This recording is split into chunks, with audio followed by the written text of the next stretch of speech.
राजसमंद में अब ऐसा लग रहा है कि कांग्रेस की सूची और कांग्रेस का नाम अब कांग्रेस की किरकिरी का कारण बनता जा रहा है। जी हाँ, जिस प्रकार लगातार कल हमने एक एपिसोड के माध्यम से बताया था, आज अखबार की सुर्खियां हमको ये खबर पहुंचा रही थी कि कांग्रेस के प्रत्याशी सुदर्शन सिंह रावत से संपर्क नहीं हो पा रहा है।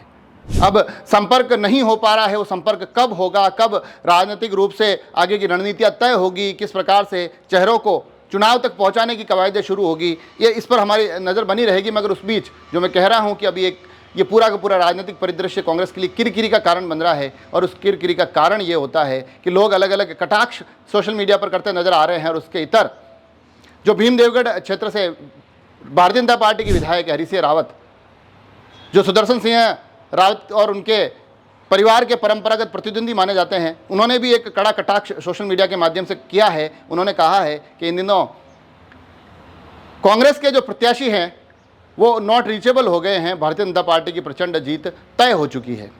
इस एक ट्वीट के माध्यम से उन्होंने कड़ा कटाक्ष अपने परंपरागत प्रतिद्वंदी पर किया है, कांग्रेस प्रत्याशी पर किया है। इस बीच चीज़ें असमंजस में चल रही है और एक मामला, एक प्रहार कुंभलगढ़ विधायक सुरेंद्र सिंह राठौड़ की तरफ से भी निकल कर आया है। उन्होंने भी कहा है कि अगर वो नॉट रीचेबल है तो इसका मतलब वो चुनाव नहीं लड़ना चाह रहे होंगे, क्योंकि यहाँ भारतीय जनता पार्टी की जीत बड़े मार्जिन के साथ होना तय है। तो कुल मिलाकर ये जो परिस्थितियां अभी कांग्रेस के लिए बन रही है, इन्हें सुखद तो किसी भी स्थिति में नहीं कहा जा सकता है। यहाँ से अगर सुदर्शन सिंह अब चुनाव लड़ने का मानस बनाते हैं या किसी भी परिस्थिति में उनको चुनाव लड़वाया जाता है, तो उनके लिए इस चुनावी मैदान में आने के साथ ही जो पहला प्रश्न होगा वो यही होगा कि आप इतने दिन गायब कहाँ थे, तमाम चर्चाओं से आप बाहर कैसे थे, तमाम इन चर्चाओं के परिदृश्य से आप नदारद कैसे थे।